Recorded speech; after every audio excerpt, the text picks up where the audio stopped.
پاش ئەو نادادپەروەریە گەورەی لە پلە دامەزراندنەکانی پەروەردەی کەرکووک بەرامبەر کورد هاتە ئاراوە، مەڵبەندی کەرکووکی یەکێتی نیشتیمانی کوردستان ڕۆڵی گرنگ و پشکی شێری بەرکەوت لە ڕاگرتن و هەڵوەشاندنەوەی پلە دامەزراندنەکانی پەروەردەی کەرکووک.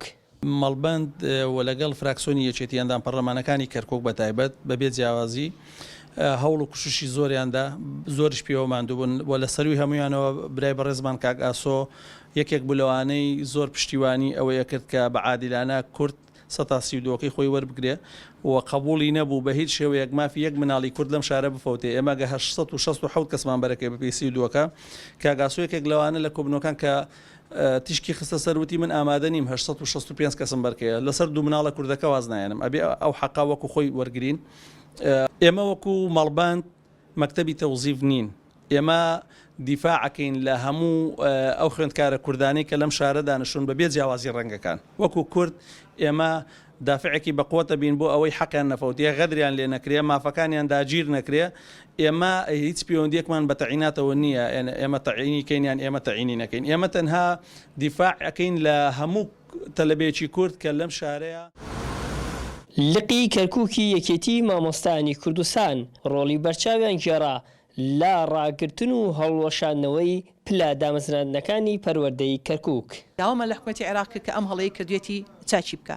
دیارە بۆ هەنگاوی یەکەم ئەمەمان کرد و بۆ هەنگاوەکانی دواتر توانیمان ئەو گەنجانە ڕێنمایی بکەین و ببینە حەلقەی وەسڵ لە نێوان ئەوان و لە نێوان محکەمە و نەزاها لەبەرەوەی بەشێک لەو مامۆستا دانەمەزراوانە ناسنامەی یەکێتی مامۆستایانیان لە گیرفانە. دیارە ئێمە وەکو یەکێتی مامۆستایانی کوردستان لقی کەرکووک دەبین بە چاودێر و ڕەقیبێک و زۆر بە وردی چاودێری پرۆسەکەکەین لە هەر شوێنێک بای یەک خاڵێک ئێمە تەجاوز و هەڵە ببینین لێی بێدەنگ نابین و لێیانەکەین بە هەراوە لێیان قبول ناکەین.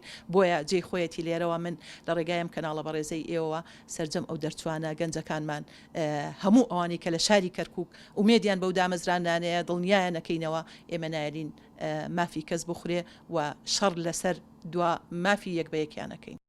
ڕاگرتن و هەڵوەشاندنەوەی پلە دامەزراندنەکانی کەرکووک پاش ئەوە دێت کە یەکێتی نیشتیمانی کوردستان بەرامبەر ئەو نادادپەروەرەی کە لە پلە دامەزراندنەکانی پەروەردەی کەرکووک هاتووبووە ئاراوە بڕیاریدا خۆپشاندان ئەنجام بدات. هەموو ئامادەکاریەکشی کردبوو، بەڵام سەرۆکۆماری عێراق هاتە سەرخەت و دڵنیایی تەواویدا بە لێپسراوی مەڵبەندی کەرکووکی یەکێتی تەنها مۆڵەتی 3 ڕۆژی وەرگرت و بڕیاریدا لەگەڵ سەرۆکوەزیرانی کاربڕێکەر کۆ ببێتەوە و بۆ ڕاگرتن و هەڵوەشاندنەوەی پلە دامەزراندنەکانی کەرکووک. بە نەتیجە گەیشتین ئەم بڕیارانە جارێکتر ئەم دامەزراندنە ئەم ناوانەی کە ڕاگەێنراون هەڵەوەشێتەوە سەر لە نوێ ڕائەگەێنرێتەوە. خەبات نەجمەدین، گەلی کوردستان، کەرکووک.